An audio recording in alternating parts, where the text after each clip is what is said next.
This conference will now be recorded.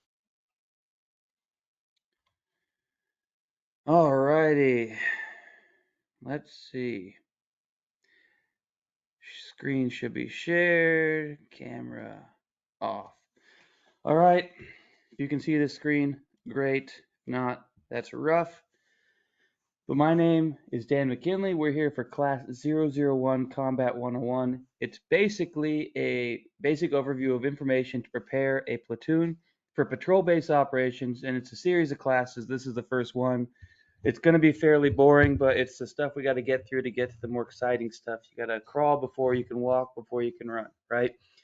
So, this course, this thing you're looking at right now is a screen. This is a GoToMeetings. It's basically a Zoom replacement. I like it more than Zoom. And then what you're seeing on the screen is a supplemental document I made in PowerPoint just to guide through all the talking points in the video. I'm going to put both of these together plus like a cheat sheet um, in the platoon planning page, and then I'll put them online somewhere as well, or just ask me on Instagram and I'll probably email it to you. The video and presentation together are first in a series of videos, discussions about basic infantry stuff. They're best sequentially, but there's only one, so yeah, pretty easy to do that sequentially right now. About this specific, all right, there we go. Yep. About this class, it's just going to cover some basics, and the next one up will be talked about at the end of this one. Introduction about myself. I was in the Army, combat arms, infantry basically. I was airborne, light infantry, and mechanized. I was a M2A3 Bradley fighting vehicle and striker infantry for 17 years. I've played Airsoft for over 24. I've been to Milsim West for many events, including cadre and producing events. I also like to blend a style of military with what I've learned in college and coursework with human resources, human resource management, and civilian management from experience doing that to a system that is a little bit more loose, a little bit less strict, a little bit less knife hand, but seems to work the best of both worlds for me.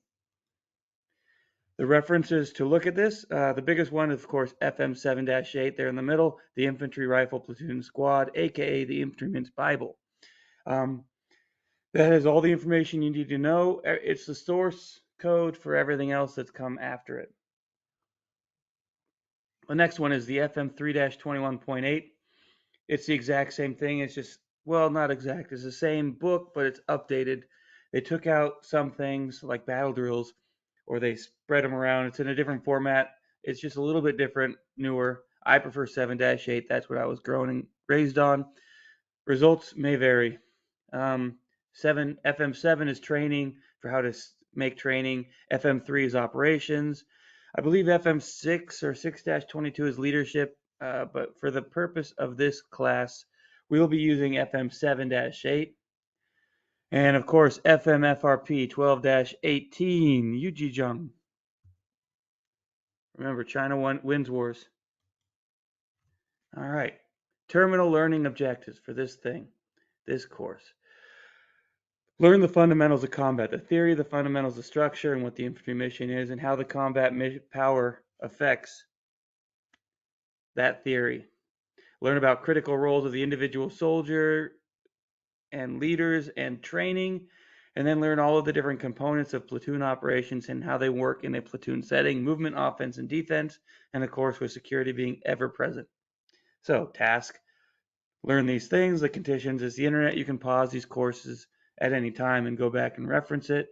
You'll have a cheat sheet as well to reference, and you have the source material with the field manuals or the FMs. So everything is there. The standards is you gain an understanding of the why,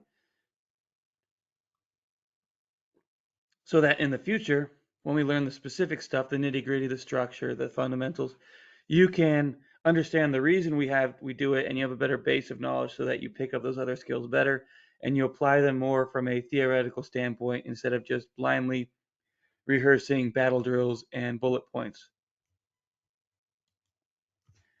Here you go, direct from the source, FM 7-8. We're doing Chapter 1, Fundamentals, and follow on Platoon Operations. So Section 1, Fundamentals. Now, before we get into the nitty-gritty of that, I'd like to just talk over the individual words that we're going to use so that when I keep saying something, you're not just vaguely understanding it. But theory, these are going from bigger to smaller. Theory is the accepted set of principles of how things work. And the theory really, I mean, there's a few things that combine into the theory of combat and modern warfare. But the big one we're going to cover, the one that's useful to you, is combat power. And the theory is behind combat is combat power and how to use your combat power to gain leverage over an opponent's combat power. And we'll go over combat power in a second, but it's a key phrase about how combat works. The theory behind it is combat power. The fundamentals are the basic building blocks used by combat power to gain an advantage. So, if the theory, the big working system, is combat power, the fundamentals, the moving pieces that we move around to enact that mission, the infantry mission within the theory of combat power, are the, fire maneuver, fix and finish, these sort of things. Understanding these fundamentals and how everything fits together, these building blocks, allows you to more freely operate and manipulate those fundamentals instead of just relying on, you know, institutional knowledge or specific structure or battle drills or procedures. Next one down, until you have mastered though the fundamentals and know how to apply them within the framework of the infantry mission, you can use structured drills. And I call it like gun cod. It's like you're doing a form, and the form is the correct way to do things, and you don't really know why. You don't understand the fundamentals, but you do that form to get the proper results. So if in doubt, there is a battle drill or a procedure or a task that is out there that can help you complete the task or complete the mission without necessarily understanding the fundamentals or the theory. So, I mean, the example I have at the bottom is jujitsu. You have a goal, defeat the opponent. We have a mission, infantry mission. You have ways to enact that, which are, a joint wrist, a bone break, cutting off some sort of air or blood. But how you get there is the 500 different structures and moves that you learn along the way. And so we're going to cover the fundamentals. We're starting at the big why, and we're moving our way down to the specific later.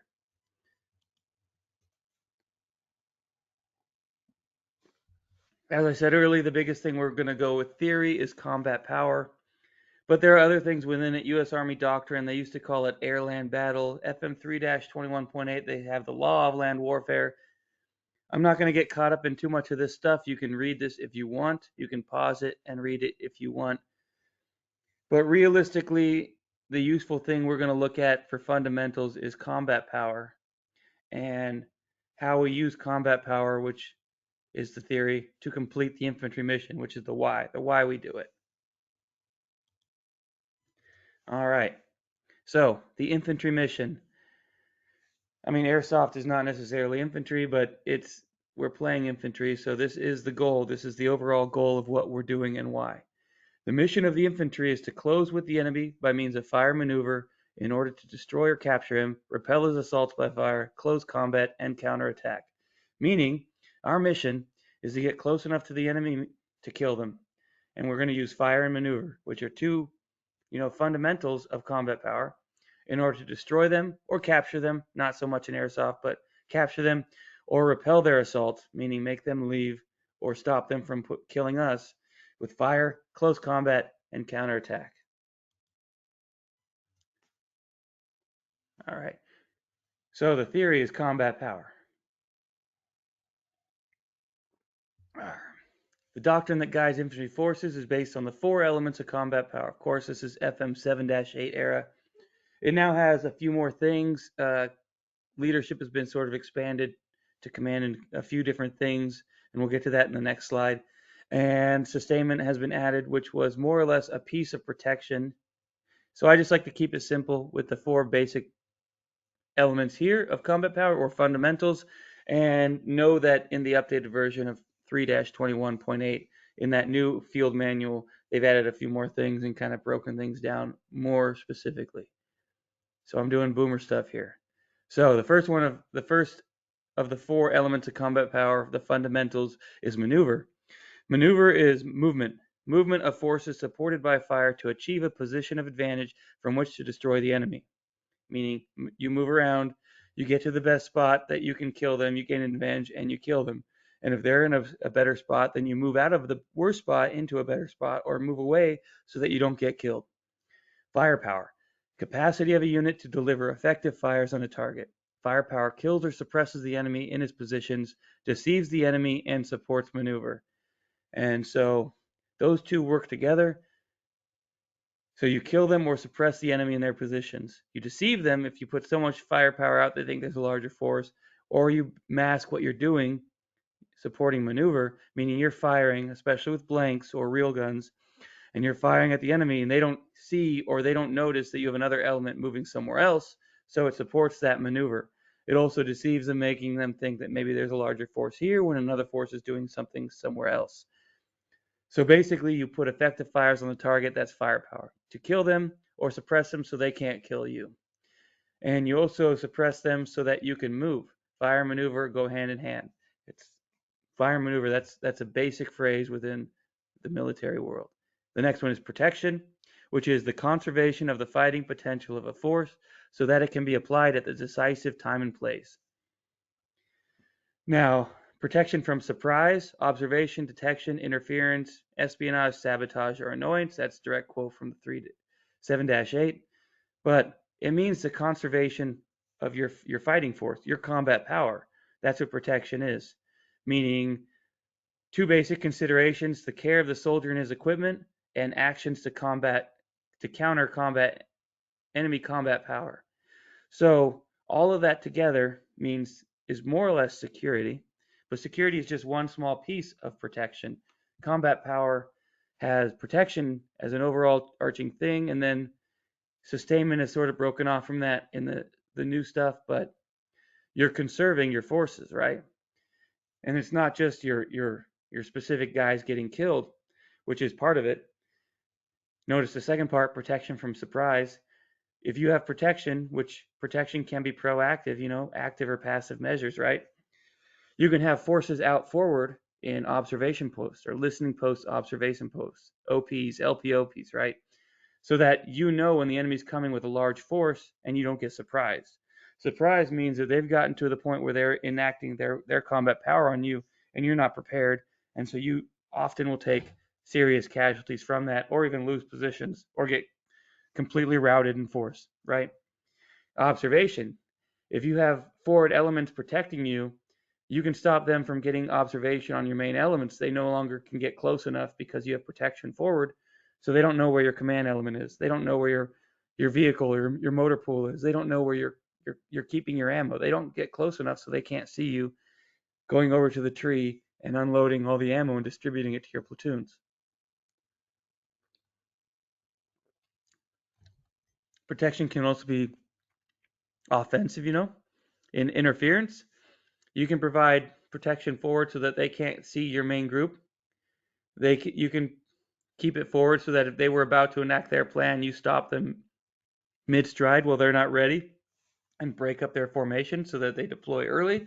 And so they lose their initiative and they lose their momentum. Espionage and sabotage, not going to cover. And the last one is annoyance. Annoyance being if you don't have security up, they're going to be able to keep getting, or you a hole somewhere in your security plan. They're going to be able to send in one or two teams or fire teams or,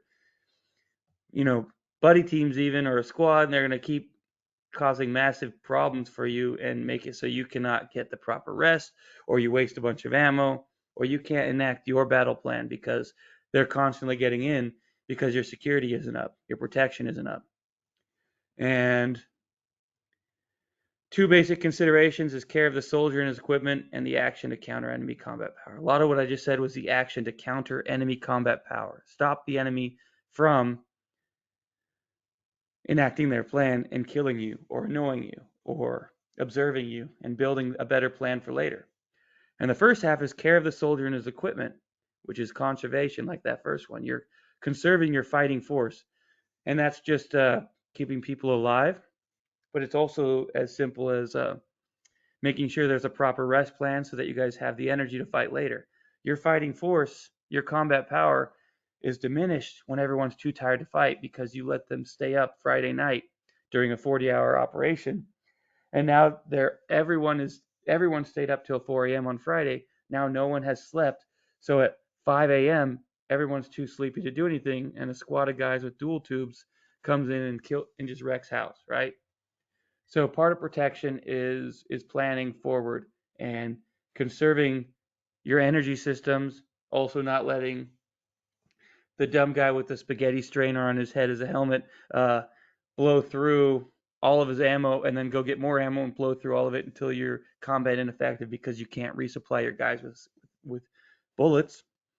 And a lot of this is done by the platoon leadership at the sergeant level because beans and bullets, caring for the personnel, and the supplies. The next one, the fourth one, is leadership. Process by which a soldier influences others to accomplish the mission. Leaders coordinate the other three elements of combat power. So, all of these things are directed by the leader. The leader is important. The leader manages where the maneuver and firepower happen. The leader makes sure that the protection is set up. The right leadership gives purpose, direction, and motivation in combat. Those three things. They are on the test. Purpose, direction, and motivation. And a good leader, there's a phrase, be, no, do. You are the leader. You know what you're doing, and you're doing the right thing and leading by example. But we will get more into leadership stuff later. Continued on combat power. On the left is the newer manual FM 3-21 with what combat power is. As you can see, they've added a few things. Protection and sustainment were sort of the same, and now they're separate. Maneuver is also now movement and maneuver. Fires is still there, which is firepower. And then they've added intelligence, which is the information piece of that. And that is, of course, important. And then they've sort of split leadership into command and control, leadership and information, and mission command. And then on the right, there's a more basic one that's more similar to the 7-8, which is from FM3 Operations. And this is called the Fundamentals of Full Spectrum Operations, with firepower directed by leadership, maneuver and protection directed by leadership, and then information coming in to make those choices. All right, just to review what we've covered so far, a theory is a system of ideas extended to explain something. The fundamentals are the basic building blocks manipulated to achieve success. And then smaller than that is the structure, which is an arrangement of and relation between parts of something complex. And of course, similar to a structure is a procedure, which is a prearranged set of steps in a structure that is fundamentally sound, used to achieve success without fully understanding the variables independently. And then you have the infantry mission, which is what we're supposed to do is the mission, right? And then we have the theory, which is basically combat power, the theory of how things work. And then within the theory are the fundamentals or the building blocks of that theory, which is what we just spoke about with fires and maneuver, leadership, and protection. And then a structure is any sort of arrangement of things. And so a structure is not necessarily a battle drill, but it is a battle drill, like a square is not a rectangle. But a structure is an arrangement of things. So it could be like troop leading procedures, which is a procedure, the next one down, which is a set of steps. Or it could be as simple as like a pace plan, right? That's a structure that we memorize with acronyms so that we can do the right thing when we don't fully understand it, or when we're too tired, or when we just need to do the right thing. And then again, right down there, combat power, maneuver, firepower, protection, and leadership. So what's next? This is a natural stopping point. If you're on the old YouTubes, you can pause it and go do drugs. And then when you come back, what's next? We're going to go over leader skills, soldier skills training, and platoon operations.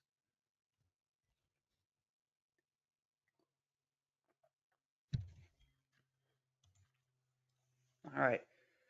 Leader skills. I'm just covering the very basic of what a leader is, what a soldier is here. Do not think it's going to get in depth until later. It will get in depth later, though. But A leader must understand and use initiative to solve tactical problems to accomplish the mission. Remember, we have the combat mission, the infantry mission. They must understand and use initiative to solve tactical problems within the battle space. They must analyze quickly, understand the commander's intent, and have a large skill set that will go into in later classes. They are the linchpin of combat power because they direct everything else. Um, Tactical problems being things specific on the field that you're on or the battle space, and you have to quickly make decisions that are maintaining momentum, initiative, and within the commander's intent. Remember, we're at the platoon level. Even at the company level, there's always someone higher, and someone higher will give you a commander's intent of what they want done. And on the right, we just have an example of some duties and responsibilities. We'll go into that in the next class, actually, for the duties and responsibilities. That's a key phrase there, describing all the tasks of what a specific role will do. So, rifle squad leader. This soldier is responsible for all that the rifle squad does or fails to do. Don't have security up to get rolled? Squad leader's fault. You guys do a quick raid and steal all this ammo? Squad leader did it, right? And then, of course, they are a tactical leader and lead by example. The squad leader controls the maneuver of his squad and its rate and distribution of fire, making sure they don't run out of ammo. He trains his squad on the individual and collective tasks required to sustain combat effectiveness. That's kind of what we're doing here. That's what you can do if you have an established team, not just showing up for the event, but that's something that will pay off dividends later. It just takes time and you have to have some sort of training program. Luckily, everything out there has been made for the actual military. So you don't need to just do the military course and then call it your own thing. Just take the source material, it's right there, and have someone that was in the military and go through it, which is basically what we're doing right now. The next one is manages the logistical and administrative needs. That is definitely the sergeant side, not the leader side. So like platoon sergeant does this, and then below that squad leader. But you issue ammunition, water, medic water, rations, any special equipment, whether that's putting key weapon systems like anti-armor, tag rounds at key spots when you're on a patrol base or in a rest plan. Maintains accountability of soldiers and equipment. This is critical. Number 4 is critical, especially within an MSW format where you have a 40-hour game and the first night everything is confusing, it's dark, and you do a large movement with new people. That's a prime time to lose personnel, and then you have to go back and find them because of real world safety. And also in the real world, you don't want to lose people on a movement because most likely that ends with someone dying or having to go out there and find them and waste time that could be on the main mission. Number 5, not really. 6, not really. 7 is important, directs the maintenance of the squad's weapons and equipment, which is key weapon systems like machine guns go down. So you got to keep those up. Once you hit your patrol base or wherever you're supposed to go, you definitely start some sort of priorities of work. And with security being ever present, that'll always be the first one. But the next one up is getting key weapon systems back online, getting maintenance on so that you can fight another day. Number 8, inspect the conditions of soldiers' weapons, clothing, and equipment. That's the layouts. That's pre-combat checks, pre-combat inspections. That'll all be covered in the second class as well. 9, ensure that material and supplies are distributed at the squad level, which is also the same as 11. Supplies and equipment are internally cross-level within the squad, meaning making sure everyone gets their stuff. And then when you guys have pauses, natural pauses in battle, whether it's after action, you can go into a priorities of work type plan and cross-load ammo and make sure that one person is not out of the fight because they blew through their ammo. Of course, you'll have to talk to them as a leader later and say, hey, why are you the one that's always running out of ammo when we go into combat and everyone else is fine? It's you. But yeah. And then, of course, number 10 is important. Keep the platoon leader and sergeant informed on squad supply status and requirements. That's why we do those ACE and LACE reports. That's why you cross-level and then give information up. You always want to pass information from your squad up so that they can make better decisions at the next level up. And that just goes up the chain. If you're a buddy team and someone's injured, tell the fire team leader. If you're a fire team leader and you got some problems or ammo issues with your fire team, tell the squad leader. If you're a squad leader and some of your radios are down, you're not going to be able to talk, send a runner, go talk to your platoon leader. The next one is soldier skills. Soldiers are the building blocks of units. They should strive to be competent in the main areas of soldier, which are drilled into your head in basic training. These fundamentals of soldiering were something that you had to yell in basic training. At least you had to did back in the pre-2010s. I'm sure it's changed. But the idea was shoot, move, communicate, kill. Similar to how to enact the overall combat mission, you have fire, maneuver, leadership, and control. To enact the soldier's mission, you shoot, move, communicate, and kill. And whenever you're planning, whenever you're looking at your kit before you go out, or whenever you're doing something at home, that lonely work, that pre-stuff, you gotta ask yourself, are you competent in these 4 areas? First off is shooting. And these are some examples I just thought of, but like, are you competent with your weapon system? Day and night, is it zeroed? Are any optics and lasers zeroed? Do you know how to quickly change batteries or lasers if, you know, they go out at night when it's dark? Can you fight at night? Can you aim at night? Are you going to do passive aiming at night? Do you know the maximum range so that you're not just dropping BBs and telling someone to call their hits? A lot of this is pay to play, but that is the reality of real war too. That's why people with quad tubes took out the person with the AK. Next is move. Big thing, are you fit enough to move quickly? Fitness is absolutely critical to personal survival and soldier skills. That's why most soldiers are thin. They run, they ruck, they have a lot of leg strength and core strength. Do you know how to move during individual movement techniques? Do you know moving cover to cover or in a group? Do you know how to move quickly, quietly? Do you know where to move? Do you know how to get online to maximize your combat power when you react to contact? Movement is an individual skill as well as a collective task, an individual and collective task. So as an individual, you can definitely practice. There's a reason why people that have hunted are better at infantry stuff, because they've moved around and got experience in the woods moving. Next one is communicate, which is passing information up and down. Do you know how, basically, do you have a good radio? Do you know how to use it? Do you know how to troubleshoot it? When your Baofeng starts speaking Chinese, do you know how to reset it? Do you know how to, if there's problems with it where it accidentally somehow, as they do, because it got wet or something, switched to like narrowband or wideband, and know how to change it. There are not that many steps per each radio, but each radio does have a lot of steps. You should know your equipment. And for communicate, knowing your radio and how to speak on it is critical. A lot of people focus on the little stuff like radio etiquette. That's not as important as much as a radio that works. Do you know your pace plan? You know, your primary, alternate, contingency, and emergency way of communicating. Do you know your mission SOI, or signal operating instructions, or OPSCADA?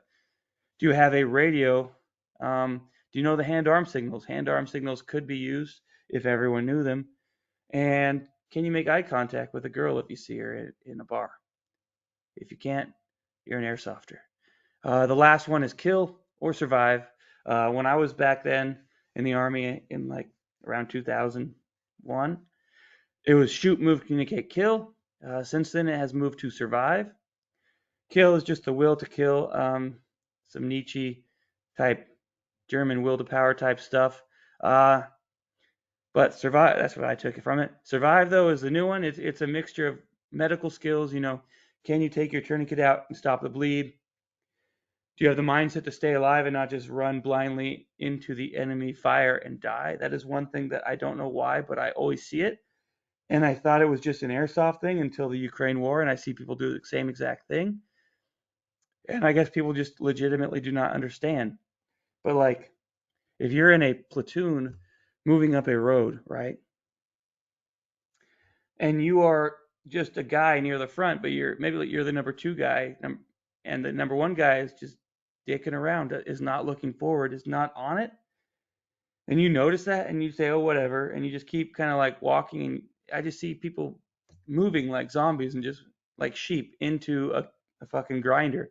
And people just blindly walk and start bunching up and get lazy. And they walk straight into fucking intersecting or interlocking fields of fire. And then all of a sudden you've lost a platoon, which is, I guess, fine in Airsoft as a learning experience, but they don't seem to learn because it keeps happening. If it happens in the real world, I think you only get one shot.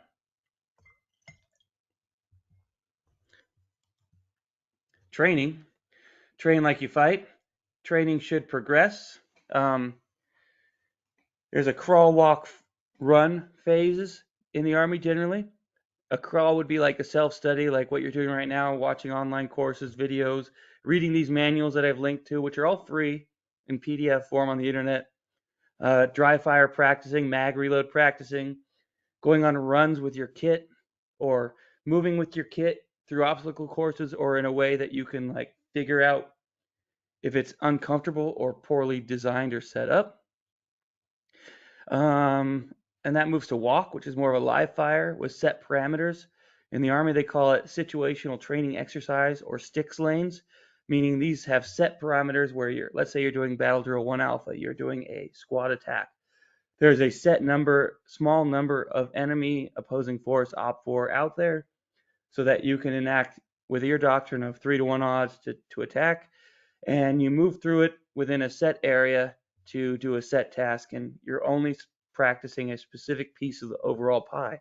You don't have to do an ultimately out of the box thinking. You just have to run through and practice a battle drill to get the cohesion together as working as a unit and to know your place within that set procedure, structure, and battle drill, right? Those are sticks lanes. That'd be like a walk phase. Run phase in the Army would be something like a live fire using live ammo or field training exercise or FTX. And it can include something called a warfighter exercise or WFX, which we more or less call FTX in Airsoft, but it is defined as a large simulation against a live, free-thinking adversary, which is basically Airsoft, right? You're against a free-thinking live adversary. And that's why Airsoft is pretty good, because it gets very close to the real thing. The fundamentals are the same. You just have to change the math, the numbers, right? You're not going to stand at 200 meters away in the open because a guy can't reach you when he's got an M4. You're not going to stand in the open at a mile away when the guy has a machine gun, right?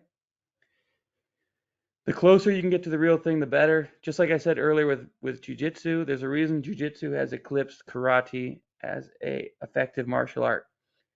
Because in karate, they do those katas, they do the structures or the procedures, but with jiu-jitsu, half the time you're out there doing a roll, a slow roll. You're doing a lessened form of live practice, right? Of the realistic thing. The next one, leaders and soldiers must understand training and standardized doctrinal principles found in applicable publications. Big words. For the Army, it basically means follow all your SOPs. If you are in a specific Airsoft team or group, you should have some sort of standardized doctrinal principles. If not, follow the Army ones, because every one of those groups is most likely following the Army or infantry or Marines doctrine, right? And they are kind of different. I don't really know the Marine one, but I know that they follow the same fundamentals. There's just different ways to skin the cat. And if your group has some military vets, have them go through these field manuals and stuff with you. Training should require leaders to use initiative and make decisions quickly. Initiatives and deciding quickly are key things. A bad decision is better than no decision. Otherwise, you just sit there and you get fixed in place, and eventually they maneuver around to their an optimal place and they finish. You are dead. Training environments should be as realistic as possible, like we said earlier with the run phase. Training should go towards the infantry mission, which is to close with the enemy by means of fire maneuver to kill, capture, force withdrawal, including individual and collective tasks, and be challenging. Individual tasks could be some sort of fitness thing to get in shape, some sort of burpee thing you guys do across the group. A collective task could be a battle drill 1 alpha, squad attack. Go out there and run a few lanes with it, have a few people set up, or you could even have targets set up. We'll do much more on training, how to set them up, how to run them, how to get, results from them, but that's later. All righty. So I have a picture of L. Ron Hubbard, the Mac Daddy of Dianetics himself, because he put this in Dianetics.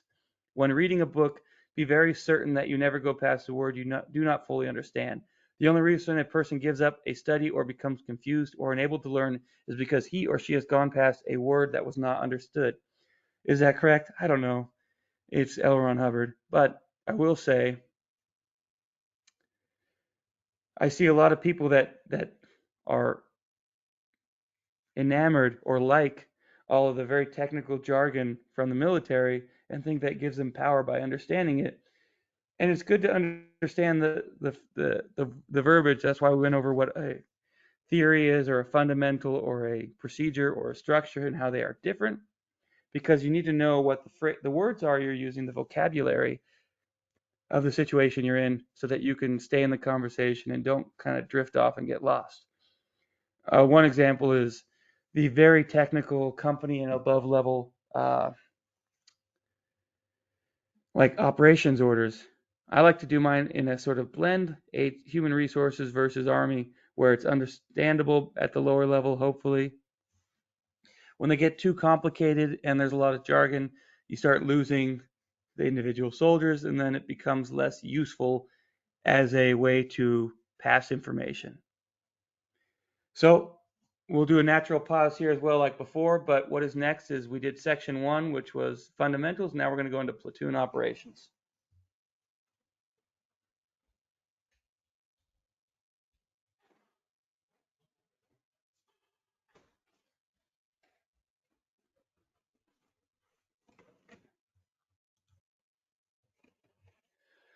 All right, platoon operations.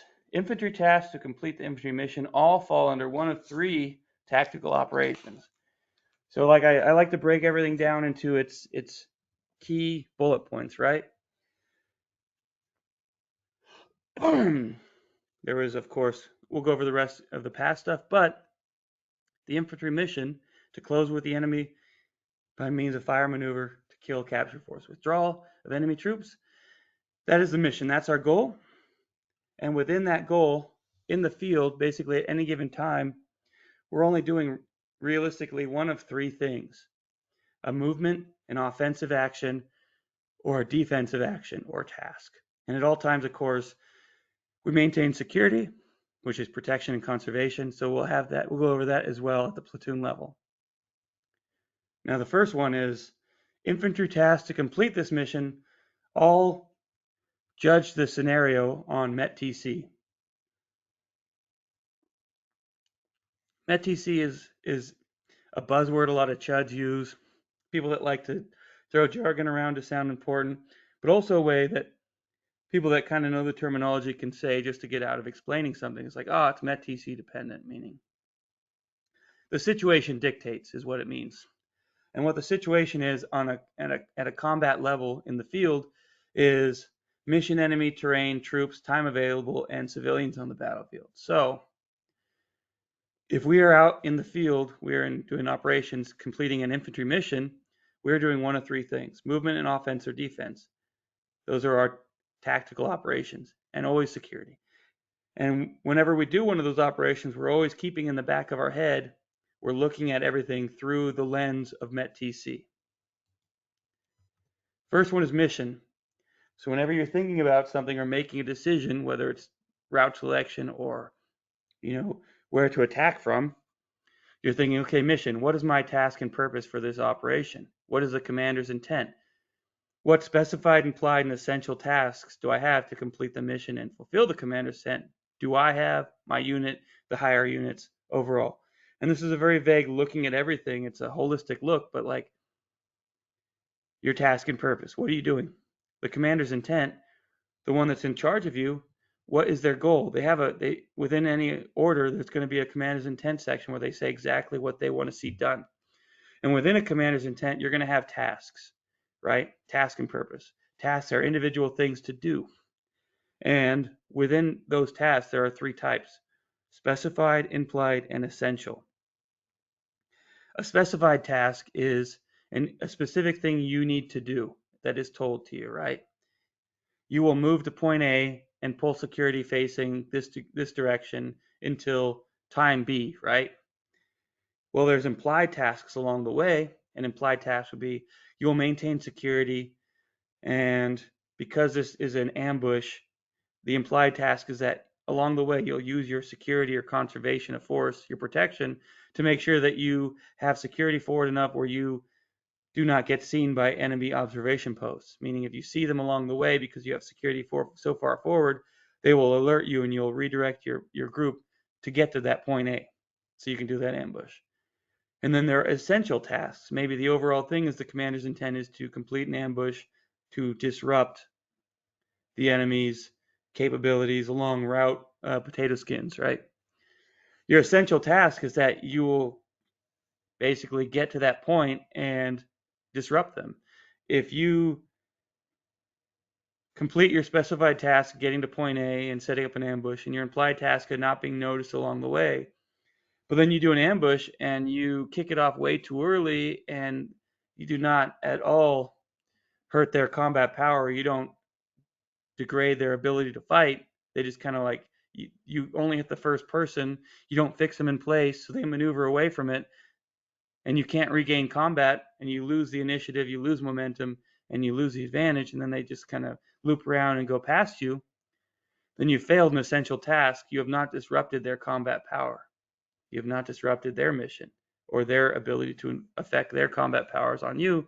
And then down the road, maybe that force of theirs does something bad to headquarters because you were trying to stop that. And that's why you failed an essential task. Essential tasks are ones that have to be completed for you to have success. If any of the essential tasks do not happen, you have failed, right? And the enemy, next one, enemy. Who are you fighting? Specifically in the area of operations you're operating in. What are their anticipated objectives? What do you think they're going to do? What do you think they want to do? What is their composition, disposition, and strength? Their capabilities, their weaknesses. Who are they? What kind of unit are they? What are they made up of? What is their sort of abilities? What can they do well? What can't they do well? The more you know about the enemy, the better.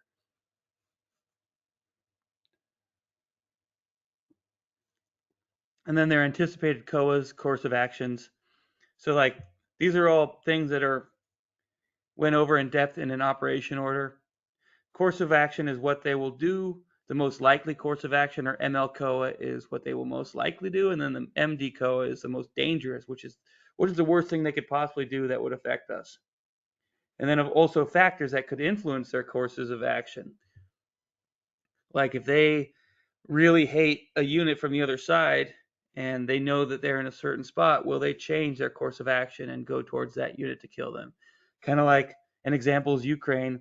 The Russian Chechens really dislike the Ukrainian Chechens, so when they see those Chechens, they will probably shift over and chase them. Next one is terrain. The platoon leader analyzes the terrain using the factors of OCOCA. It is now called OACOC per the new FM 3-21.8, not that new, but the newer version. It used to be OCOCA, and I still say it. I think it was just an officer changing it for a bullet point on a review, but who knows? Maybe it's also because of the order of importance of these different things within OCOCA. But I still say it, and I observe all of them at once. You do this in an op org as well, like I said with the previous things, but you also can do this for any other time you're doing something in the field because, like I said, you always keep METT-TC in your head when making a decision or when doing a thing in operations. Exact same with OCOCA, right? You'll use it for considering a route selection or where your movement is. You will look at it and know that this is, if you were the enemy, this is where you'd probably be. Without being as formal as OCOCA, from a personal standpoint, someone that just is in the woods and has common sense will say, yeah, that's a really good spot to set up an ambush. I'm going to avoid that spot. Look at that high ground right in front of that T intersection. That's definitely a good ambush because they've got these factors. And you don't necessarily have it verbalized, but you know it's sort of implied why. Like it's something that's unsaid that you know just from common sense. But they put it in words here with observations and fields of fire, which is places to see, good fields of fire, good place to set up weapons, avenues of approach, key terrain, obstacles in movement, and cover and concealment. So that big high ground on that mound overlooking that T intersection, why is that good? It's got great observation, high ground. It's got good fields of fire. You can shoot down into the open T intersection. It's got bad avenues of approach. You got to go up this open ground from an open T intersection to hit it. It's key terrain. It's a key terrain feature so that you know that a key terrain dominates an area that dominates that key T intersection. Also, a key terrain is good for setting up reference points, TRPs, basically ways to describe to other people where you're at in relation to a key terrain for calling for fires, which is not as much in airsoft, but also calling in for QRF or reinforcements. If you see a big hill and you're doing your pre-work before your route, your movement, you'll say, okay, I'm going to name that mound potato skins or TRP 5, right? And then when you start going up and you get hit from TRP 5, you can call the radio, hey, I need support. There's a platoon size element at TRP 5 hitting us. We're fixed in place. We need reinforcements. And then they'll know exactly where it is and they can head out.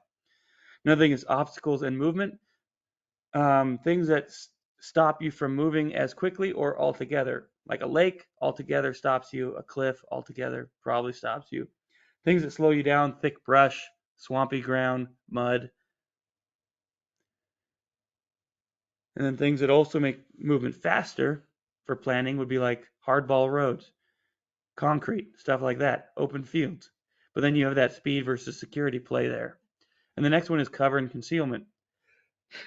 Looking at that you're going to pass through area without concealment or cover, and they can hit you from up there. So when setting up areas, you want to have good cover and concealment. Even as an individual, you should be looking through a coca as you walk. If you're in the part of a larger fire team in a wedge, you should be moving from piece of cover to piece of cover so that if you get hit anytime, you know without thinking where you're going to go, what piece of tree you're going to get behind and return fire from. Next one is troops. This is for your own troops, obviously. If it was enemy troops, it'd be part of the enemy option. And it includes not just your troops, but your adjacent friendly troops, right? Larger elements. And in theory, even above the area you're in. So like 5 kilometers to the right, you know that there's another platoon over there. So at worst, you won't see enemies coming from that direction in real life. Or it's going to be hard to get a large group through that area. Or if you need reinforcements. But for airsoft, it basically is your adjacent for troops within the AO. Now it's also looking at your troops and those adjacent ones, it's the present condition of them. Their equipment, is their shit fucked up? Do they have night vision? Do they have good working guns? Do they have good range? Do they have an ability to fight? How's their ammo? How's their fuel? What's their training? Do they work together? Are they an established team, have worked together? Or are they just a group that's been put together as random people? Or is it a mix? It's usually a mix of those because it's not very few people bring an entire like 50 people. Cohesion, working together, which is very big in airsoft. There's a very big difference between groups that have worked together and groups that have not. Morale, how much rest and sleep have they gotten? Are they able to keep going? How long? Do they need additional equipment or tools to complete their mission? That one is an example. At Guardian Center last year, I was with a platoon that had no anti-armor equipment. Actually, the company really didn't. So when enemy vehicles came in, we just had to run away because you don't have the equipment. You don't have the necessary equipment to kill it. The next one is time or time available. This is used a lot in the op board, but also for your planning at whatever level you're planning, which is team, squad, platoon. You analyze the time you have available, and in theory, you do the 1/3, 2/3 rule, where if you're a leader and you have subordinate leaders, you take 1/3 of the time available for yourself and 2/3 to your lower subordinate leader so that they can prepare the guys, whether it's like rock drills or glass house or pre-combat checks or going over a map recon, stuff like that. And time is also a big part of the speed versus security. This is the speed side. The quicker you are, the quicker you can get through before the enemy has time to plan their own stuff and enact their combat power on you. But you're also less secure. If you have a lot of time for a mission, you could send out a leader's recon where you go out with a key leader group, get eyes on, develop the plan with eyes on, then come back, leaving someone there as an observation post, come back to a rally point, do some training, send everyone out. And if you don't have time for all of that, or to go through the huge semi-passable terrain to get to the best spot to do the ambush or the support by fire, that sort of thing. But mostly in Airsoft, you have to look at speed versus security because everything moves so quick compared to normal. You have to move quick and get your plan out quick and sometimes give up a little bit of security. It's also the enemy's use of time. Do you know your enemy? Like you said earlier, do they like to take a lot of time, or are they quick on the draw with their planning? Civilian considerations, also known as civilians on the battlefield. It's really more of a factor in insurgencies or real-world stuff like natural disasters. But we have rules of engagement, rules of interaction, guidelines for dealing with, refugees, prisoners, civilians, other agencies, non-governmental organizations, private groups, mercenaries, the media, stability, and these could be things like I said, with humanitarian or environmental assistance, which could be like, earthquakes or floods. Stability operations could be like in Central Africa, that sort of thing. All right. The next one is movement. So if you saw earlier, infantry tasks to complete the infantry mission are all part of three things. Now, within those three things, movement are movement, offense, and defense, right? All infantry tasks either are a movement, an offense, or a defense. Now, when looking at those operations and making decisions, you look through the lens of METT-TC, and within METT-TC is terrain, which includes OCOCA, just to cover what we've done so far. So of the three, looking through the lens of METT-TC and OCOCA, the first of the three actions would be a movement. This is also the first one to cover is good because with most things in Milsim West, you'll probably start with a movement. A movement is the shifting of forces on the battlefield, yours and theirs, and a critical component of combat power. It is a constant adjustment of how you move between speed and security, all right? Like I said earlier, speed and security is one of those key phrases. Within movement, there are fundamentals, like we said, building blocks. And the building blocks of movement are route selection, movement formations, and movement techniques. All right. A lot of people always mess up formations and techniques. And a leader chooses the route, formation, and technique that best maintain cohesion, maintain momentum, provide maximum protection, and make contact in a manner that allows them to transition smoothly to an offense or defensive action. Remember, there's three types of tactical operations you do as infantry. You do a movement, a defensive action, or an offensive action.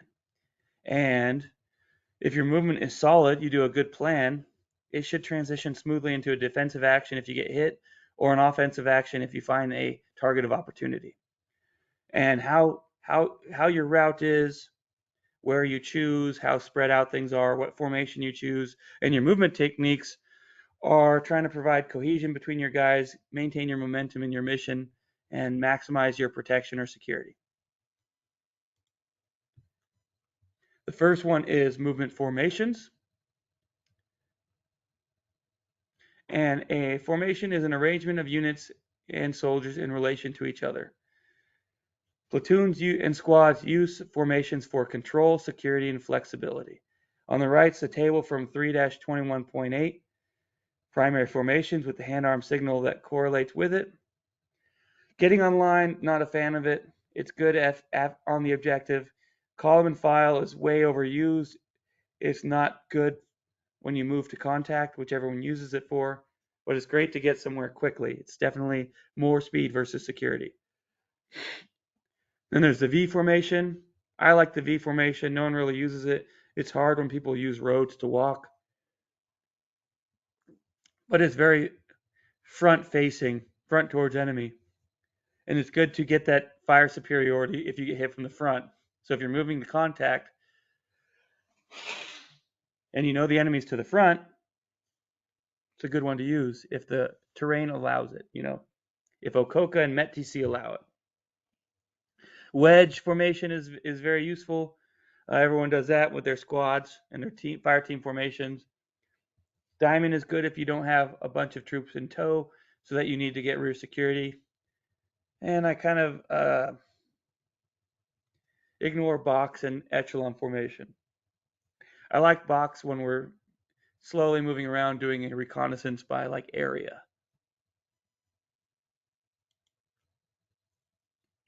And then movement techniques. Movement techniques describe the position of squads and fire teams in relation to each other during movement. Platoon and squad use 3 moving techniques: traveling overwatch, and bounding overwatch. Like formations, movement techniques provide varying degrees of control, security, and flexibility. So, again, you want control, security, and flexibility. Control, you got to keep them closer or further apart. Security, making sure all 360 is covered. And flexibility, meaning it can shift and change. The distances between people can change based on the mission and the chance of enemy contact. 2 ways that movement techniques differ from movement formations. Formations are relatively fixed. You're in a wedge or a diamond. Movement techniques are not. Movement formations allow the platoon to weigh its maximum firepower in a desired direction. That's why you have a wedge or 2 squads to the front.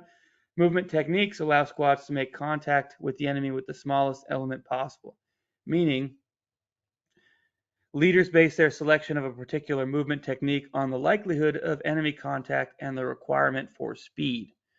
So I'm going to quickly open up a little MS Paint here to draw for you, right?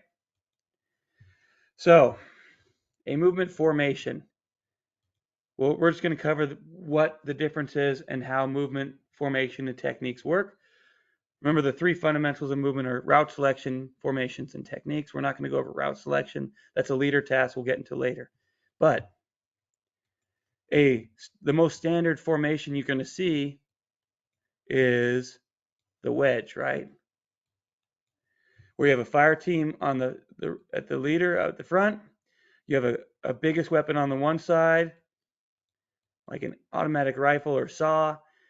And then you have a rifleman or grenadiers over here, right? And the idea behind this formation, the way it's designed, is so that you have maximum firepower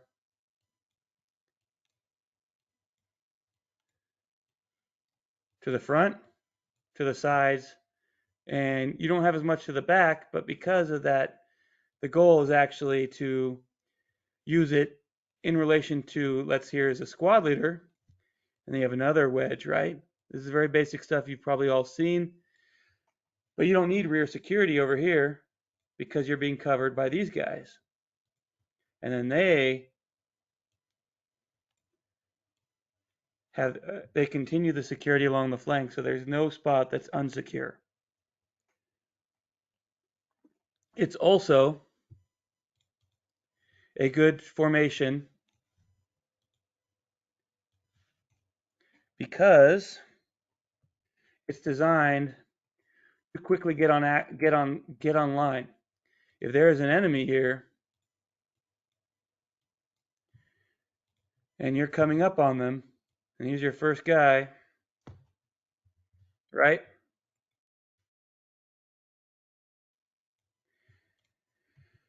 And you have all these guys in tow, then what they do is they all get online, and we'll go over a lot of this with a whiteboard later, but they all move up, right?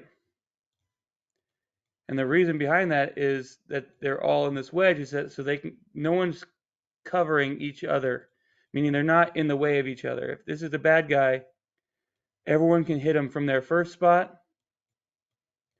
And they also have an avenue to move up to their next spot so that they can maximize their combat power, get everyone's rifles putting on them to suppress them, to fix them in place.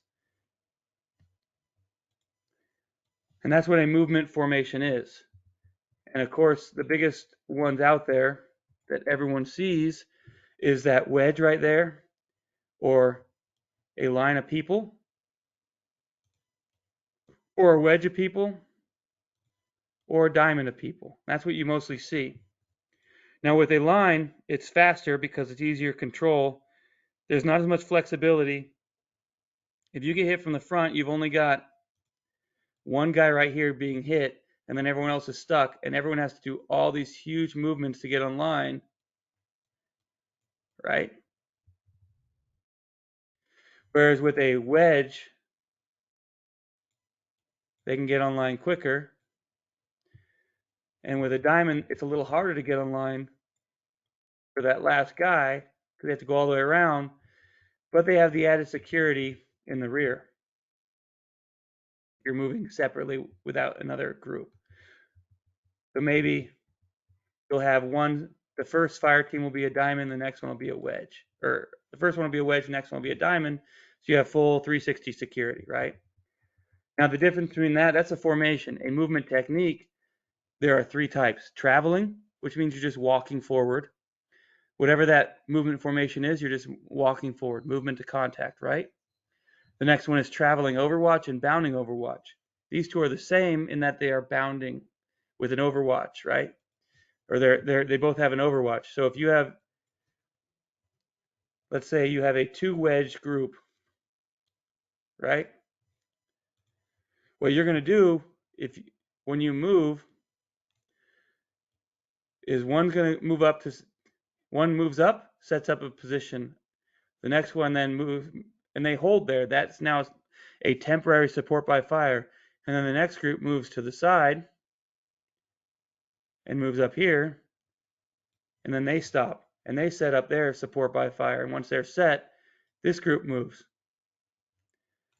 The main reason for that is you set up an overwatch, so if you get ambushed, only one group is moving at a time, so you only get ambushed with one element, which again goes back to the goal of being engaged with the smallest element possible. Also, you have that added security of a support by fire.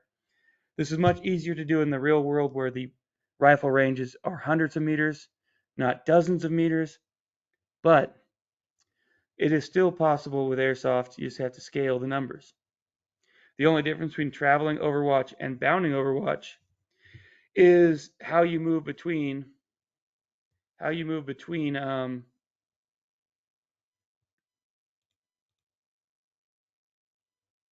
we go. How you move between your overwatches. You're going to basically run for bounding. You're going to move quickly and take cover.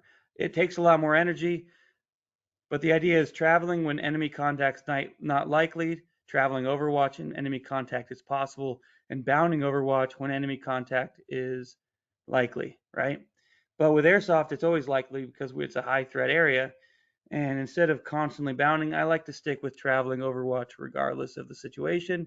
And then in times when there's a lot less chance, I'll stick with traveling. But for people that are moving in on Friday nights and just walking in traveling style in a very hard to spread out file along a road, it's just asking to get McMurdered, especially on Friday nights. Next one is offense.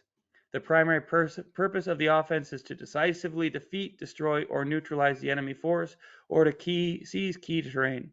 That's from 3-19. Which means same as the infantry mission. The offense is the mission. Kill, capture, force withdrawal of the enemy troops, or take key terrain. Units undertake offensive operations to destroy the enemy and their will to fight. If you do raids, you destroy their will to fight when you break their morale. You just constantly fuck with them and then leave. If you seize key terrain, important areas, it makes it much harder for them to enact their combat power when you own the battle space. And also you do offensive operations to learn their strength and disposition, or they could be feints to deceive them or divert their forces into an area you want them to go, or to fix them, meaning fix them in place so they can't move. If you keep hitting them in one spot, it makes it hard for them to leave. And again, offensive operations are characterized by flexibility, surprise, concentration, speed, and audacity. Whereas the other one was control, flexibility, and let's see here, back to it. Control, see if you see in the lower left, movement is all about control, security, and flexibility. Offense is all about flexibility, surprise, concentration, speed, and audacity. Offensive operations include movements to contact, infiltration, attacks, raids, RNS or reconnaissance and security, and ambushes. We'll start with movement to contact. A movement to contact is an offensive action that seeks to gain or regain contact with the enemy. Usually they lack detailed information about the enemy. This is what we do in Airsoft a lot because we don't have information on the enemy. We don't have a billion-dollar intelligence apparatus telling us where to go. We just know enemies north, let's go north, and we kind of move to contact. Considerations for planning and conducting this includes making enemy contact with the smallest element possible, which kind of masks our numbers and also masks our intentions to the enemy so they cannot change course and put their combat power upon us. Movement to contact prevents detection of elements not in contact until they are assault. Or these are the considerations, meaning similar to Battle Drill 1 Alpha Squad Attack, the first fire team is hit, gets online, tries to fix the enemy in place or suppress them. And at that point, the enemy still only thinks that we only have one squad in the area. It could be just a roving recon patrol or an OP, right? The rest of the elements, the back squad, fire team, are holding and waiting for a decision from the squad leader. And that way, they don't know that we have more people.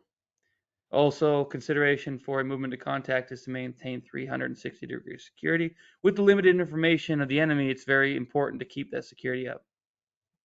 Report all information quickly and accurately. That is very critical because if you are hit during your movement to contact, the sooner you get information up to higher, the sooner they can plan some sort of quick reaction force or support or develop the battlefield so they can do something somewhere else that is important. The next one is generate combat power rapidly upon contact. Remember, combat power is fire and maneuver, led by leadership, while keeping security. And you're keeping security this entire time. So basically, as soon as you take contact, that leadership moves fire and maneuver as quickly as possible. You want to get your guys online so every rifle is shooting them, so you have maximal combat power to the front. And then you want to fight through at the lowest level possible. Everything scales, right? You follow the fundamentals, and it scales all the way down to 1 or 2 people. 2 people at the lowest level are doing buddy team bounding. That's fire and maneuver. And someone's probably taking charge, which is leadership, right? The next type of offensive action is infiltration. It's a form of maneuver in the offense, which means it's a blend, right, of maneuver and offense of the 3 types, right? Maneuver, offense, defense. This is a blend of maneuver and offense. The goal is reaching the enemy's rear without fighting through prepared defenses. And infiltration is not an end, but a means to an end, because once you get back there, you can start gathering information, attacking enemy positions from the rear, conducting raids or ambushes on enemy rear areas, and seizing key terrain, or aiding a main attack. Once you're back there, if there's a main attack somewhere else, you can hit it from the rear, or you can hit it and divert troops. Now, the biggest one, offensive operations, the biggest thing is an attack. An attack is an offensive action characterized by movement supported by fire. Remember those fundamentals of combat power, fire and maneuver. There are 2 types of attack, hasty and deliberate, chiefly distinguished by the time available, right? METT-TC, time available. A hasty one is done quickly with forces available, and you want to maintain momentum. That's why it's done quickly. Not quickly because you're too lazy, but quickly because you don't have the time. You want to maintain momentum and take advantage of the enemy situation. Because if the enemy are doing something and you have a limited window to get your action done, it's a hasty attack. You got to get it done. A deliberate attack is more carefully planned and coordinated. More time is available to perform thorough reconnaissance, evaluation of all available intelligence, and relative combat strength, analysis of various courses of action, COAs, and other factors affecting the situation. It is generally conducted against a well-organized defense when a hasty attack was not possible or failed, meaning we don't do them as much within the airsoft world, but because everything moves so fast, you don't have time as much for deliberate attacks because they take a lot more work. They have a lot more control measures put in place. They have a lot more recon done before, a lot more planning, a lot more moving parts, but they are often more successful, right? Additionally, special purpose attacks, these are still attacks. So there's two types of attacks, hasty and deliberate, and there are special purpose attacks called raids or ambushes, which are basically attacks, but a raid is a swift penetration to secure information, confuse the enemy, or destroy stuff. Basically, a raid is just like a regular attack. The biggest thing is that it is swift with a planned withdrawal after completion of the assigned mission, meaning a raid is there to do something, get in, get out. An ambush is a surprise attack by fire from a concealed position on a moving or temporarily halted enemy unit. So this is a blend of offense with the defense because you are set somewhere in. And just like before, the two types of attack, hasty and deliberate, a raid can be hasty or deliberate, and an ambush can be hasty or deliberate. The idea of a hasty, the most normal thing people think of is a deliberate ambush, right? That's where you set in and you do all the proper steps for an ambush. You've got, a kill box, you've got security on the flanks, you've got claymores or some sort of thing that will quickly destroy them. You've got, whether it's a linear ambush, you've got that machine gun or important weapon system facing down the road, stuff like that. There are steps or procedures to fill out a deliberate ambush as well as a hasty one.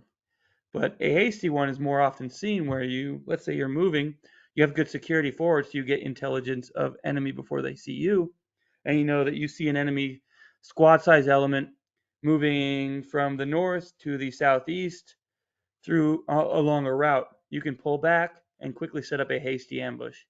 All the steps should be there because you're following the same fundamentals of an ambush, but it's hasty because you're just getting as much as you can, using the time available to maintain that momentum and take advantage of that situation of seeing the enemy before they see you because you had good security up. Another piece of attacks are control measures. Leaders use graphical control measures to regulate or direct the platoon's movement, positions, and fire.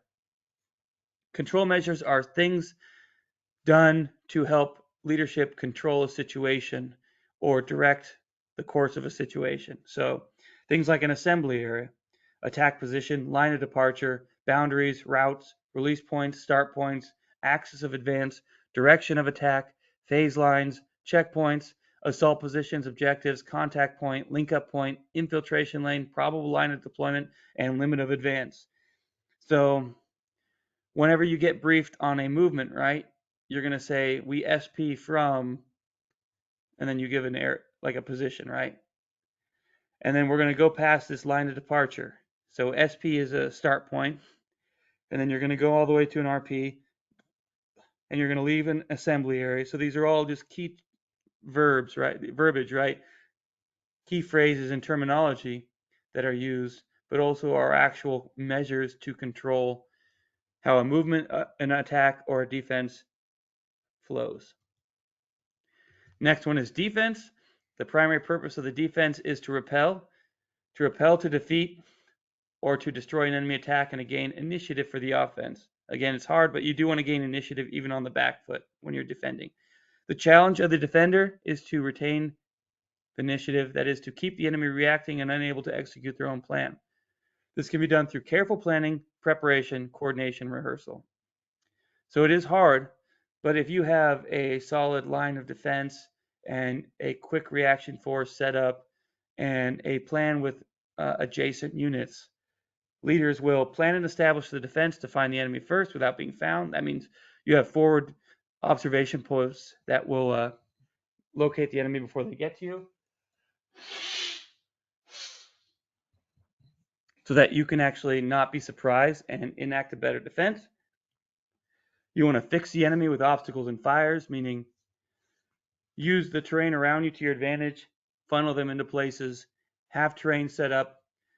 One example was we were in Saratov and we were on the defense. We were wildly outgunned, and there was this avenue of approach that the NATO guys always used. So what some people did was put a bunch of tires on the ground in that area, not in a stack to block it, but on the ground.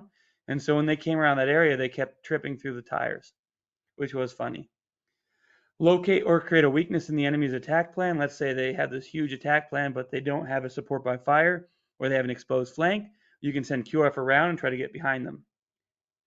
Maneuver to exploit that weakness with quick, violent counterattack, meaning if have a defensive plan with interlocking fields of fire, right?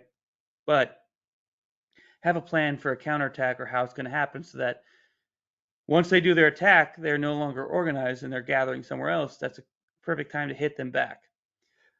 Concepts we won't get into for defense for now because we're going to go into it probably with patrol-based operations and other future classes would be like reverse slope defense, perimeter defense, defense in sector, intersecting interlocking fields of fire, and mutually supporting battle positions. Alrighty, the last one, security. Security includes any measure taken by platoons and squads against actions that may reduce their effectiveness. It involves avoiding detection by the enemy or deceiving the enemy about friendly positions and intentions. That is key. Not just our positions, but our intentions. What are we doing? It also includes finding the enemy and knowing as much about their positions and intentions as possible. Like if we have forward security, we can find out that they are gathering a platoon somewhere. We know they're probably going to do some sort of hit or raid soon. Security allows units to retain freedom of action and is an important part of maintaining initiative. Like I said, security used to be included with intelligence and information within the protection part of combat power, but now intelligence is sort of separate. Security through intelligence is real. If you got forward elements and you know exactly where the enemy is, you know when they're going to move out, you can then react to that and ambush them or get out of their way or have a larger force meet them so that you have more combat power and win any engagement.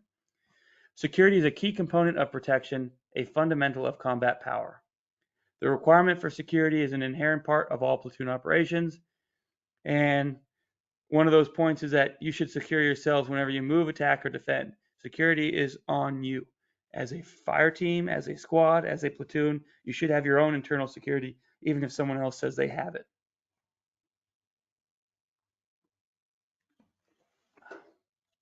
As part of a larger formation, you may undertake security operations that involve patrolling.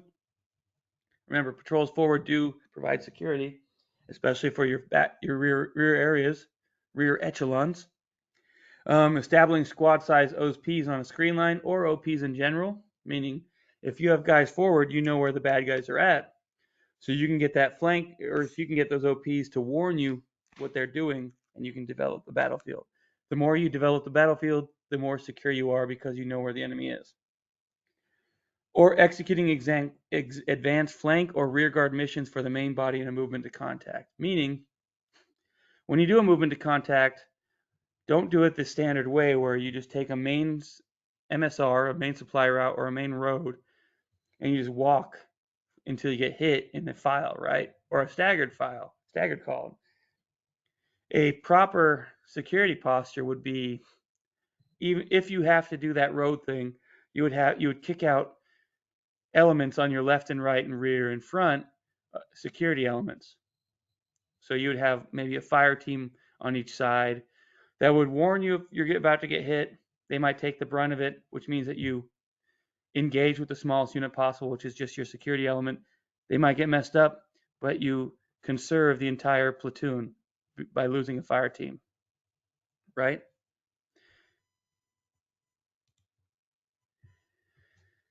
Now, security can be done in all three elements. Remember, it's movement, offense, or defense are the tactical operations to complete the infantry mission. Security during movement. Platoons and squad enhance security during movement by using proper movement formations and techniques. Like I said, those formations, the wedge, the diamond, the file, whatever, and the technique, bounding overwatch, traveling overwatch. Depending on the situation, of course, METT-TC and OCOCA. Moving as fast as the situation will allow. This may degrade the enemy's ability to detect the platoon or squad and the effectiveness of his fires once detected. Meaning, if you are really slow and plotting, methodical, and secure, yeah, you're safe, but you're also going to allow the enemy time with their forward OPs and security elements, understand your intentions, and set up a deliberate ambush ahead of you, which is bad. Or they'll go around you, or they'll basically outmaneuver you. By being slow and methodical, you give up the combat power of maneuver for protection.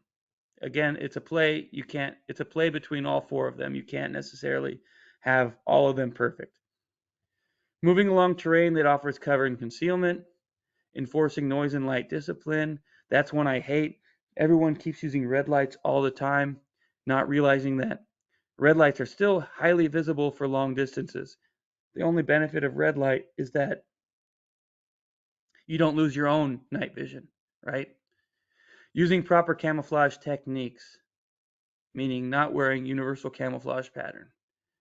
Security in the offense includes reconnaissance and security or RNS missions to locate the enemy, which is part of security, right, in the offense, and protect friendly forces from surprise while leaving them free to deploy when contact is made with the enemy. So you send out those RNS forward so that you do not get bamboozled and you know where the enemy is and what the enemy's intentions are. All platoons and squads are responsible for their own local security. Everyone is responsible for their own security. At the individual level, it scales up. If you are in a giant movement to contact, gaggle staggered column, and you're down this road and you're going up the hill, you should probably look at your sector pretty intensely because you're probably going to die. Good luck. I don't know why every time I look at those lines of people, people are just kind of zoned out walking. And it's wrong. You should be looking at your leader, your sector of fire, and where you're walking. Cycle through all three of those at all times. Also, security in the offense includes platoons and squads conducting patrols, establishing observation posts, and moving using appropriate movement formations and techniques to accomplish both RNS tasks.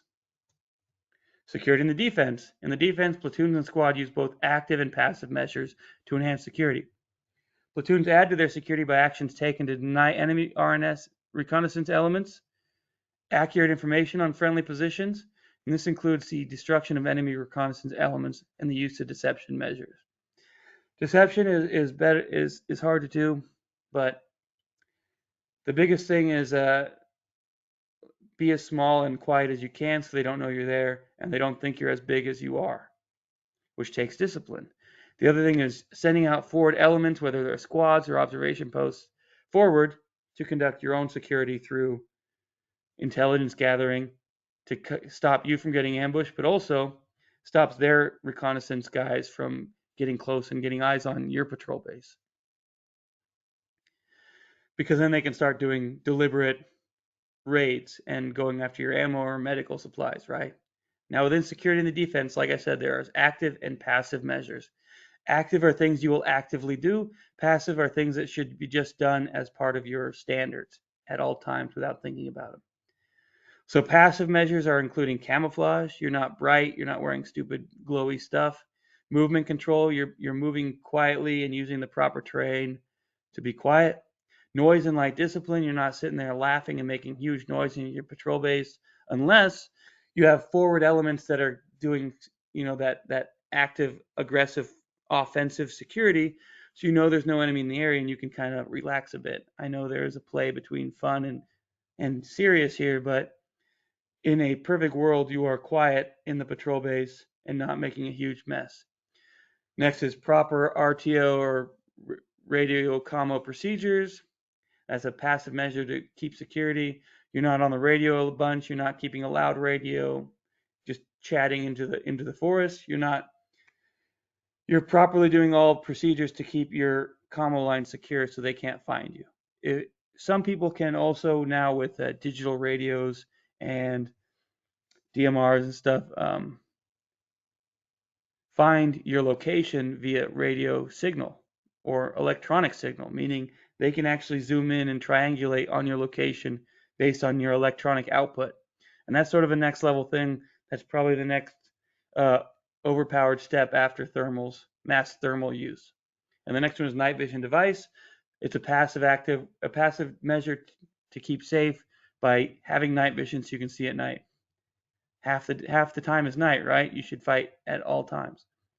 Now the active measures, active things you can do to keep security in the defense, the use of observation posts or listening posts, observation posts, LPOPs or OPs, and patrols. You're constantly sending guys forward so that you don't get snuck up on. And the establishment of a specific level of alert within the platoon.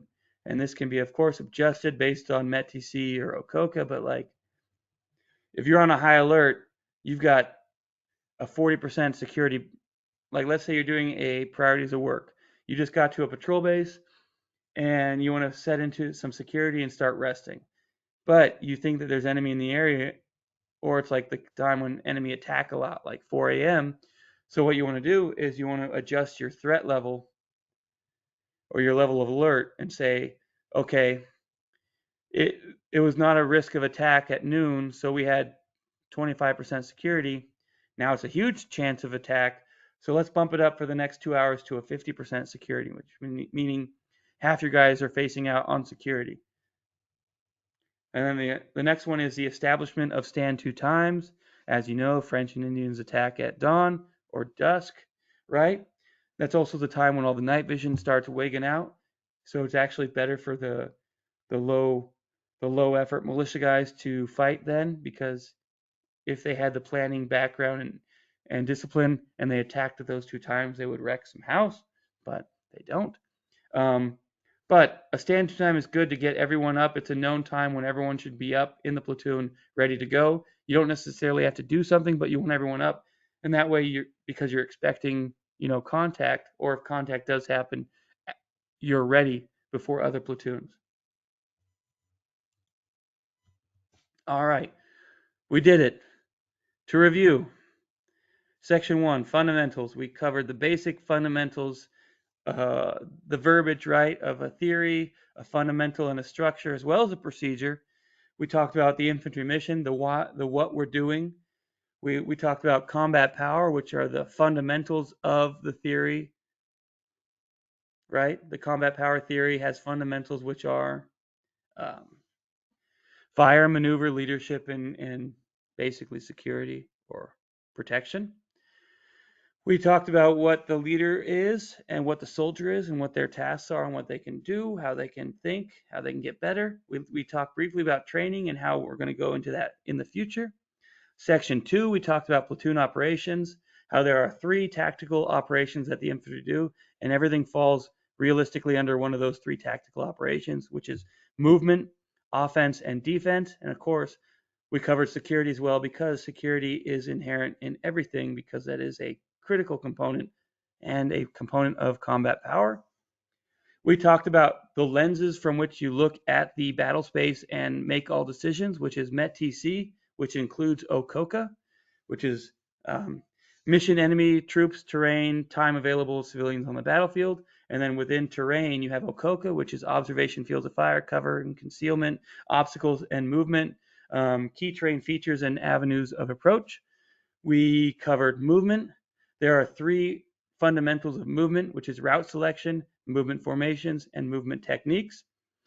Within route selection, you're going to use METT-TC and OCOCA, and you're going to basically not try to get your guys killed. And route selection and everything in movement is a play between speed and security. You can take the hardball road, and you can do traveling, and you can do a staggered column, but if you get hit, you are fucked. Or you can take the route through the swamp. You can do traveling overwatch, and you can be in a box formation with 4 squads moving sort of in a square, right? And it'll be safer and take a lot more time.